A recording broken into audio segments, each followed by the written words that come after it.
Well,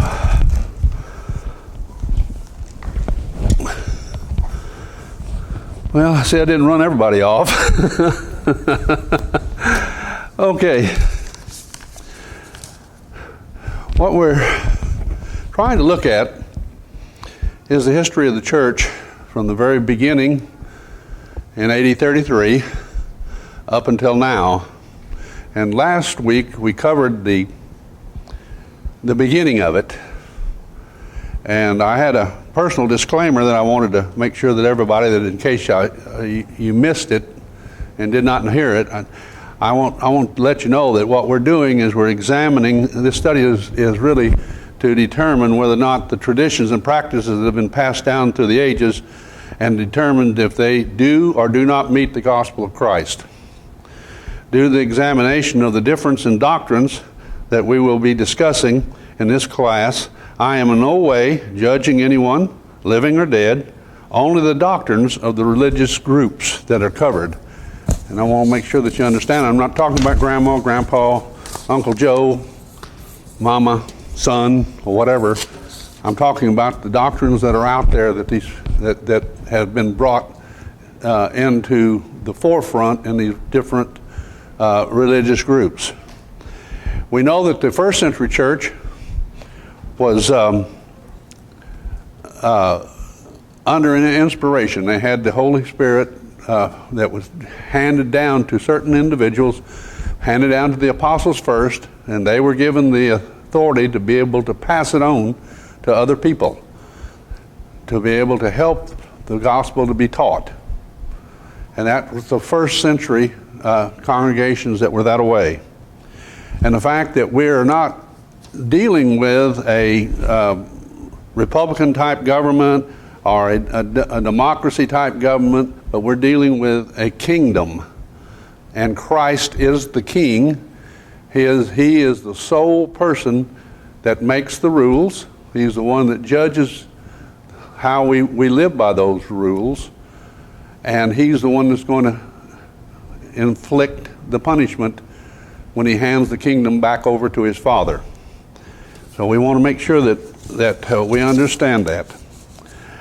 We want to look at the first congregation because the first congregations were the pattern. And the pattern is very important. If we keep this pattern, we're doing what the first century Christians were doing this. They were pleasing unto God. So if we want to make sure that we're pleasing unto God, we really need to make sure that all of our congregations are independent, and they have rulers, or they have shepherds, or overseers, and at least two of them or more, because it always talks about elders in the plural. The things that they did is that they immersed for the baptism. They used no other form of baptism other than immersion. They had congregational singing. They didn't have choirs. They didn't have praise teams. They didn't have instrumental music. And we'll probably touch instrumental music further on down in here. The doctrine that they espoused was the doctrine of the apostles. So we want to follow the apostles' doctrine. They had fellowship with one another. They had communion. And they also had the breaking of bread that they ate together. But the communion was the one that was very important to the first century Christian, where that they could commune with Christ. They also had prayers, and they had free will giving. That's the only way that they made the work was carried on, was through free will giving. The Romans investigated them, and they wanted to find out a little bit about them. The first thing that they found out was that they were irreligious. They weren't a religion. They wanted to make sure everybody was understood that this is not any religion that they understood. It was a novel ideal. They were very disobedient because they would not believe in other gods. They were even atheistic because they didn't believe in other gods, but they were just a sect of Judaism. So that's how they got by, because you had to have license by the government even back then to have a to have a church or have a organization. And so they just declared this whole bunch a superstition. The things that a church would have, as far as they was concerned, was that they had to have holidays and festivals. They had to have a temple and shrines. They had to have religious practices, vows, oaths, animal and human sacrifices. It must be. They must have a public priesthood. They must have religious laws, and they must have omens, and they must have relics. And we'll get into all of that as we go. But that's what it took to be a religious organization. Yes. I was thinking about the world today and governments in other countries, and in particular, I think about Poland as an example, because the church to be legalized in Poland for the Lord's people to be able to be accepted, acknowledged as such, then you had to, have these similar stipulations. You have to have a building to be in. If you don't have a building, you're considered a cult. And so television commercials there in Poland talk about it, and of course they're predominantly Catholic. Probably, I think I saw it was either 97 or 99. I mean, it's that much influence there. And of course, Pope John Paul was Catholic on that. But on TV, there's advertisements of do not align yourself with these cults. I mean, it's out there, so they're being reminded of propagating these things. But a number of years when the Pope was over there, that they had to go through this. The church, the Lord's Church, had to go through a legalization in order to be able to do some things. So. Yeah, so that's not something that's just too far off from what the Romans were talking about. Yeah. At first, the Christians met at the steps of the temple. So they were close to having some type of a structure. Then it became house congregations. And as they grew out too big for a house, if they were close to a synagogue, they usually could get their hands on a synagogue to be able to have a worship service. So that was very important to them to have some place to do it. But most of the time, if you look at Paul, he was by the riverside preaching. He was in Athens. He was there where the rest of the people were discussing religious ideals. There was no buildings. So yes, the early congregations, none of them that we can find actually had a building that we know. We don't know where they met in Antioch because of Syria, so we don't know how large of an area that they would have to be able to hold these people. So that's the big thing that we need to understand, that the first century church, as we know it, our congregations, did not have buildings like the Romans expected them to have. And of course, foreign countries will do the same thing now, thinking the same thing. We've seen catacombs throughout Europe, in Germany and Austria and other places where, and I think in Rome there's been ruins that have been discovered, but Christians would literally meet underground in caves. So they had a meeting place where they were not maybe out in the elements, but oftentimes they were. So that was kind of interesting. Let's see.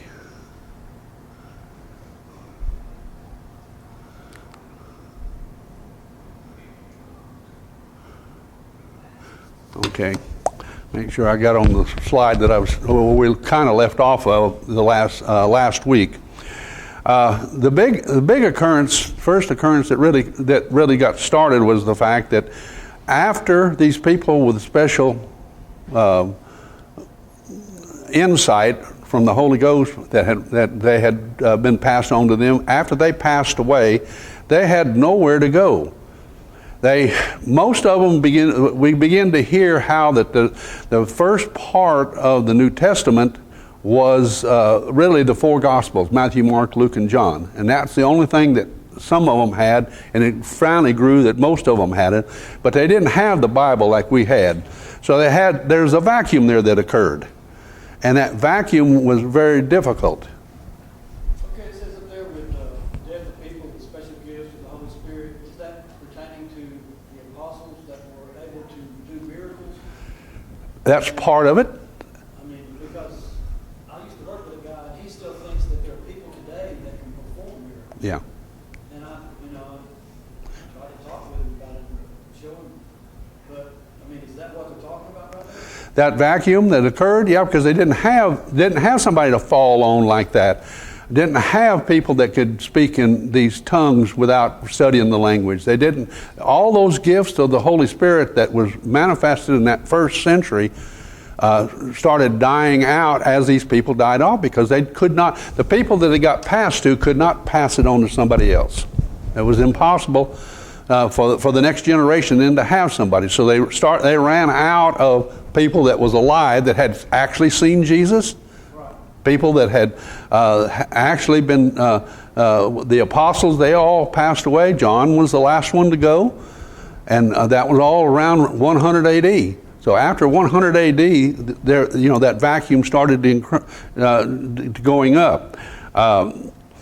They had some apologists, they called them, and you've seen apologetic people. The apologetic press is one that we use.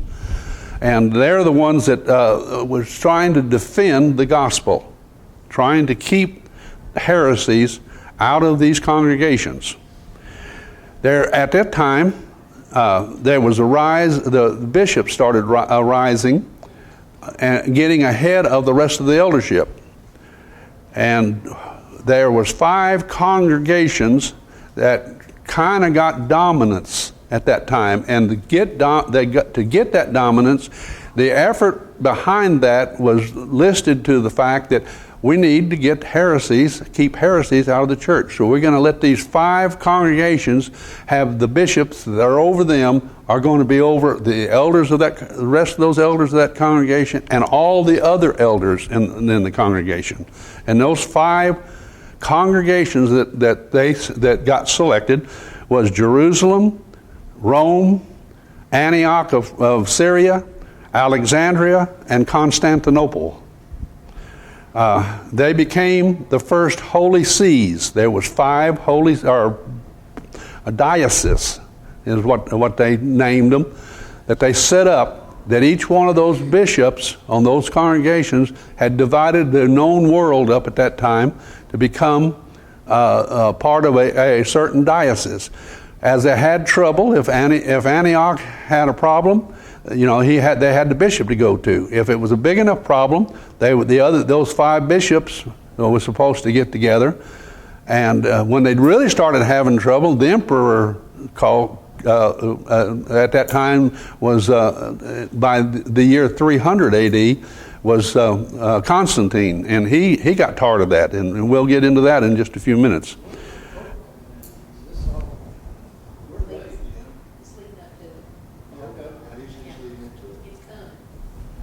Yeah, they considered themselves in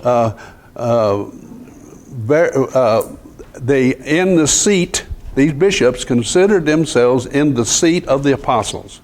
That was a pretty dangerous philosophy, or that they would claim that they had the Holy Spirit in what they did, and they could make the rules and the regulations that the apostles would make. And there's no proof that they had that apostolic succession, and that's what they still claim to this day is the apostolic selection. The first thing that happened to start this off was that everybody was working, so they decided that they would get one of the elders and make him the president, and he was the full-time guy. And that's where it started off. And that was just to try to keep continuity. And all he was the chairman of the group at first. And he was an elder, but he was also called the president. They took that word president and turned it into a completely separate office and called him the bishop then. So, but the first part of it was that the elder then was making all the decisions together, and each congregation had their own specific set of elders, but they had a president that sort of acted as the chairman. Think about the president. I'd have to check, and I have to double check, so y'all help me here. But I think that they took this from the Greek word presbyteros. Yeah, presbyterate. Yeah. Which later Presbyterians Yeah. in the church. Yeah. Presbytery is a body of elders. Yes. Who are called bishops, who are overseers. Yes. So when they say president, they took it wrongly from. Yeah, it only took another 50 years from the time this started for that bishop to become a monarch bishop. Other words, he was the ruler of that congregation. So that's the first thing that started happening is it finally morphed into another position. So they would have a bishop, then they would have the elders under that bishop at that particular congregation. That was the very first deviation from the pattern. About what year was the first bishop appointed? Is the what now? What year? About 150 when this happened. About 150 is when that happened. Okay, they started setting up. This one is a little bit out of the line of way it happened, but this is what they did. Was the first thing that they did. They had city bishops, elders, and priests, and they had country bishops, elders, and priests. Well, they made a difference between them in the fact that the city elders and priests, they were a little bit higher than them country boys. You know how they think about country boys and the city boys being in charge, and that's the way it started. So it ended up then that they broke into these dioceses, and these bishops were from these 5 particular cities that we talked about, and they had more rank than the other bishops in even the rest of the cities and in all the country. So they had the maximum amount of authority. Then these elders in these cities had more rank than the elders in the country. And then the priest, they sort of adopted them as the deacons. So everything, we're developing a clergy here is what we end up doing. And the rest of the group then was called the presbytery.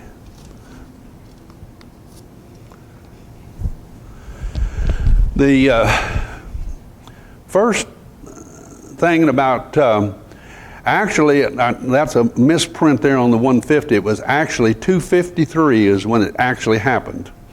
There was a man by the name of Novatian that was sick, and he couldn't get out of bed, and he knew he had to be baptized to be saved. So he got special permission from the local bishop in that city. It doesn't say what city he was from, but he wanted to get that special permission for them to baptize him in bed. So they decided what they'd do. They're going to pour water on him. So they put him in his bed, and they poured water all around him, and that became what is known as clinical baptism. Any time that a person was sick and could not be baptized in a river, and they even went as far at first in having the water had to be flowing, and they call that living water before you could be baptized. But so that's the reason why they had a hard time doing this. And the first time, like I said, happened in 253, And the rest of the congregations, it was a shock to them throughout the world, but slowly but surely it gained some importance to them, and they started drifting in that direction. And it wasn't until way up in the 400s that it became common to be poured on instead of being immersed. The meaning of the word novation is very, very unique. It is the substitution of a new legal obligation for an old one. And that's exactly what they did. The guy's name was novation, and he got stuck with, it's a legal term now in the legal profession, is whenever you change a contract from its original meaning, and that's what novation really means now.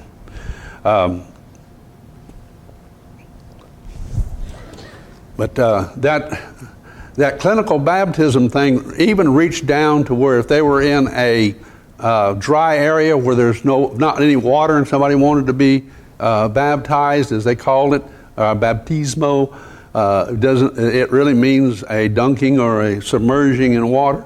They would say, well, the bishops said, well, yeah, we can go ahead and we can just pour water on them in the desert if you don't have enough water to baptize them. And that was considered clinical baptism. So how did they get these bishops so far away from the bishops that you talk about in 1 Timothy? How far did they do what now?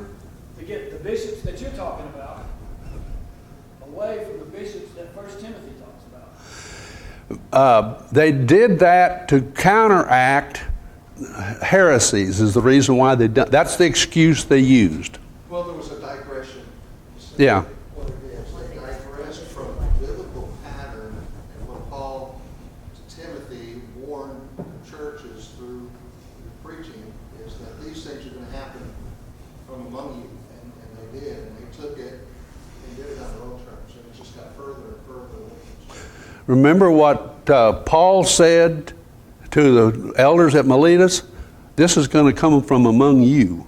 These heresies and this falling away is going to be caused by the leadership, and that's exactly what happened. I mean, they spelled it out. You can even get in 2 Thessalonians about the man of God sitting in a temple and claiming to proclaim that he is God or he's infallible, and that happened. Actually, when it actually happened was in 1860. That was, or 1865 is when they made a canon law that the Pope was infallible, and so that's really a recent thing. But it did happen, just like they said it was going to.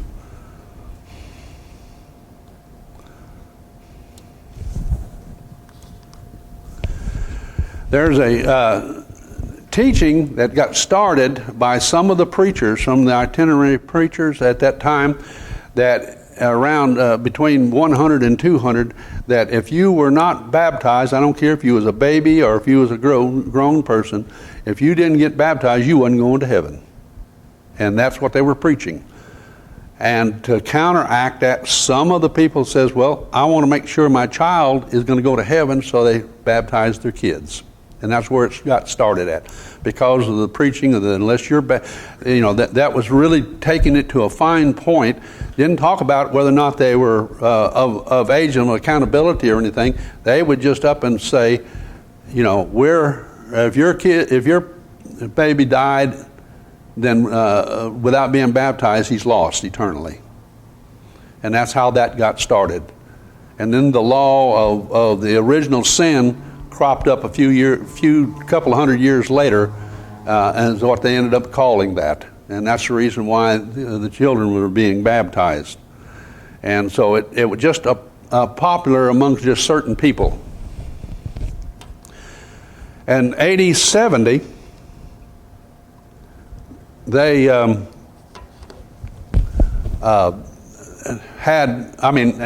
the first 100 years, they had about 70, or in AD 70, they had about 34 different congregations throughout the known world. That's how fast that they had spread from 33 AD to AD 70 with that many local congregations of the Lord's people. So you can see that it was moving and it was growing, and it was constantly growing, and in a few years they had most of the known, had reached all the way to England or to the British Isles within the next 150, 200 years. So that was a pretty good size thing. The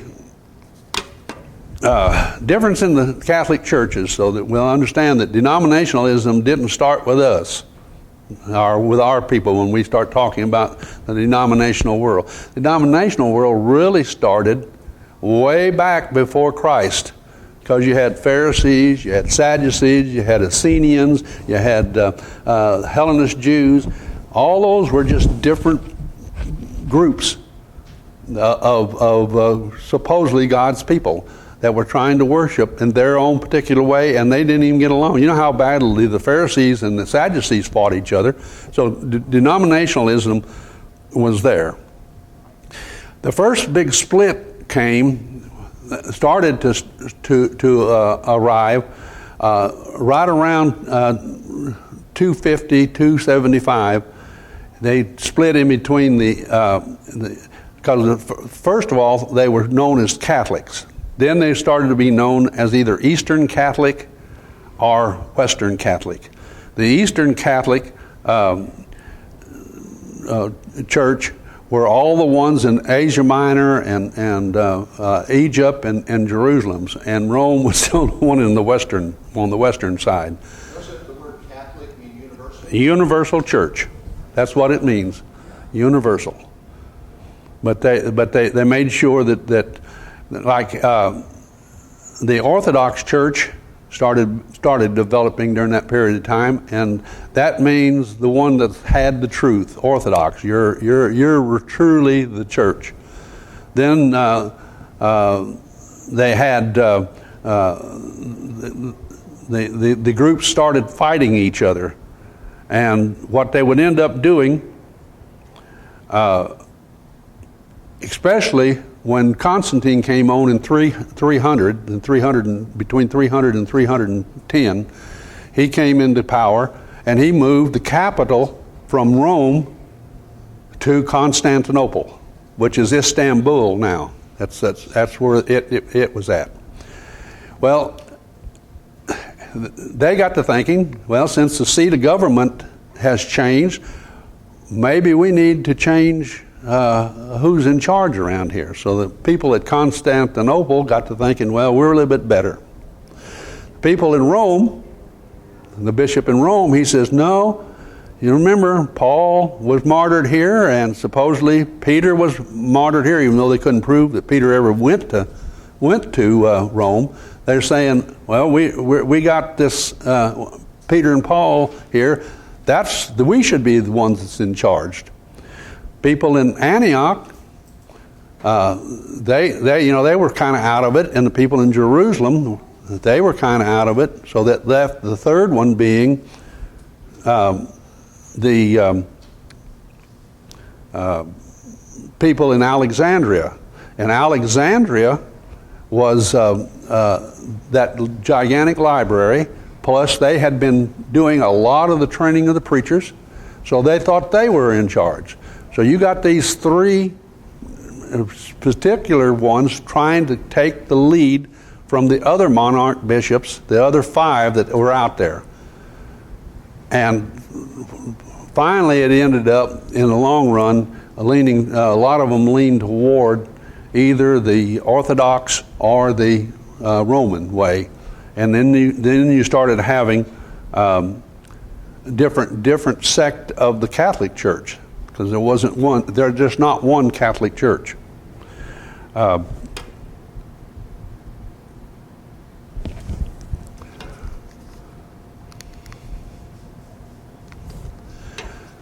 So you see the different ones that came. There were 7 of them, I think. The Catholic Church was where they started out. They went then to the started splitting up into the Orthodox Catholic Church, the Coptic Catholic Church, the Roman Catholic Church, the Armenian Catholic Church, the Asian Catholic Church, and the Byzantine Catholic Church. And so they had actually 7 different denominations of those within the rule, even though Rome became the largest of the group, the Roman Catholics did. The Romans then morphed on into having a bishop that's over all the other congregations in his diocese, and he thought he should be the bishop over all the dioceses. Constantinople was the same way. The Orthodox Catholics were most of them were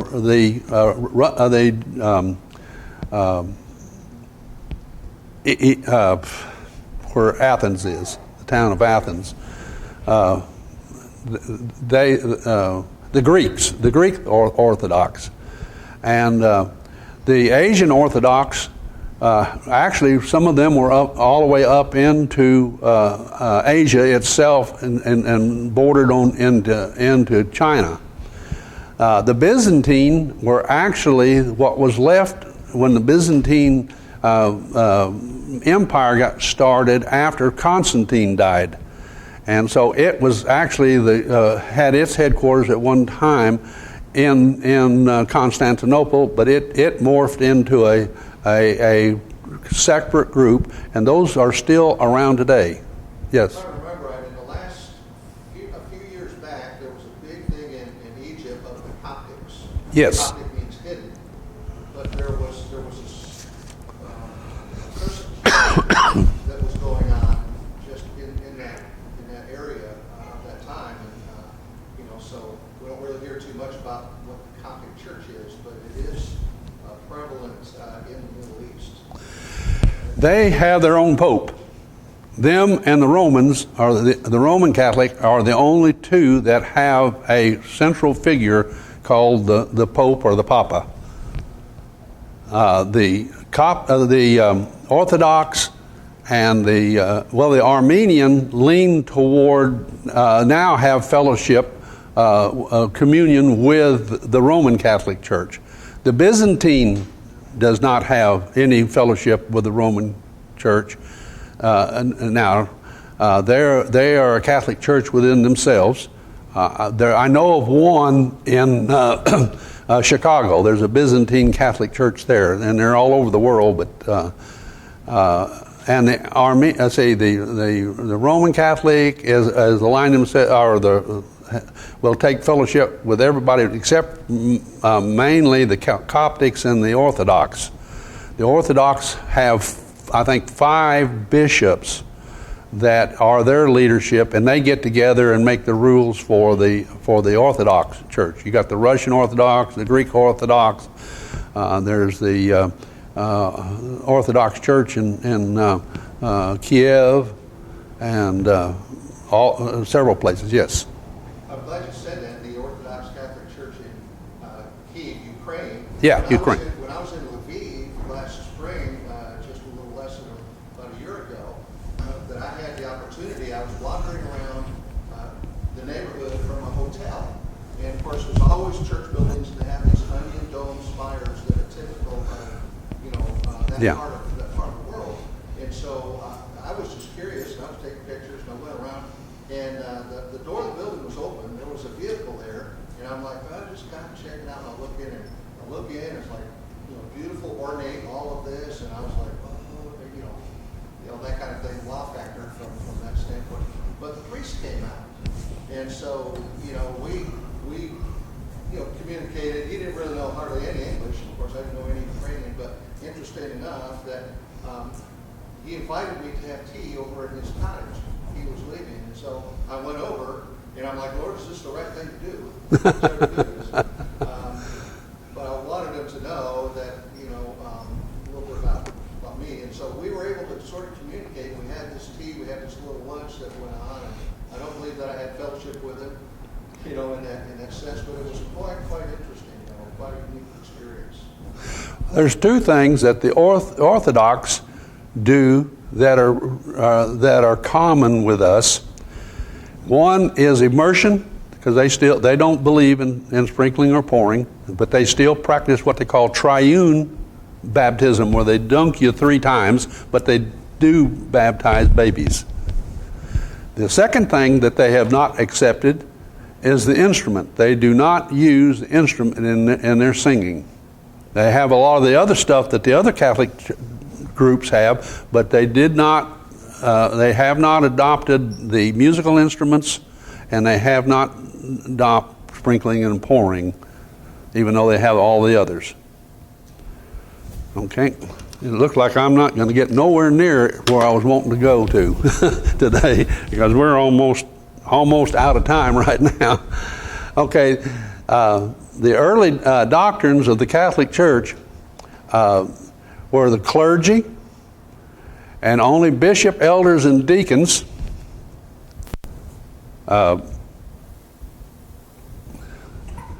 were in this clergy. And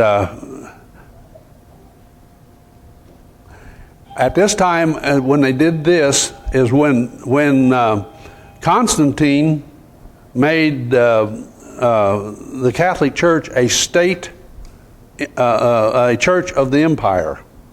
That was a church. That was the first government church, and that's when they did this. Is when they separated the preacher. They had started that in 150, but they ended up completely dividing from what they call the laity. That's us common folks. And you could not be an elder, or you could not be a deacon, and you could not be a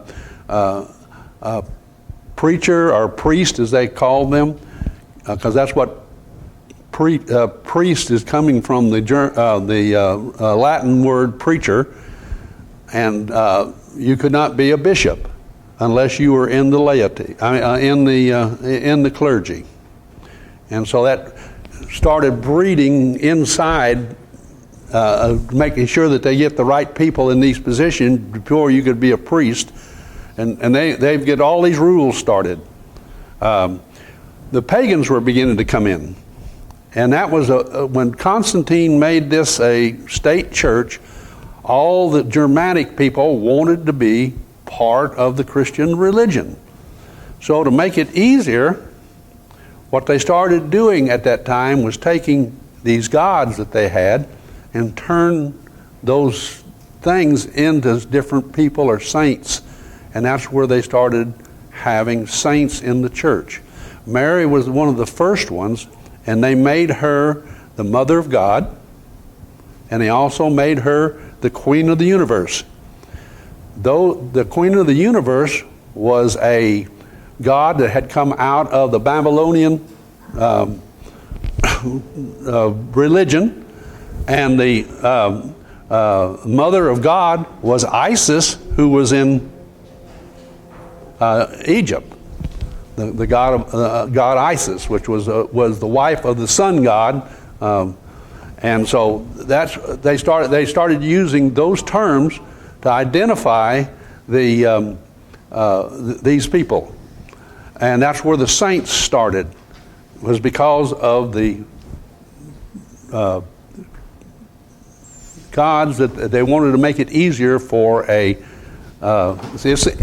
is innocent, as the way it sounds, but to make it easier for a pagan to come in, if he still can worship Mary, the Mother of God, or Mary, the Queen of the universe, or you can worship your patron god, and we won't call him a god no more.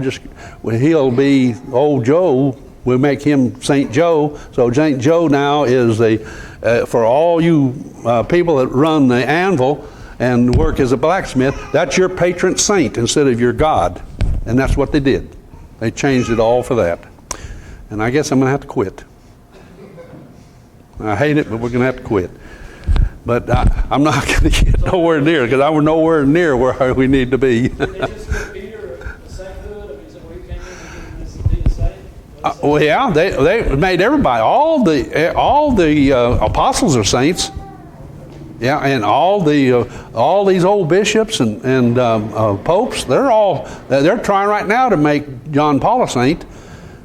Their rule, I think, right now, is that they have to perform a miracle, and they've got to prove where John Paul had done a miracle somewhere, and I think that's what they're working on right now.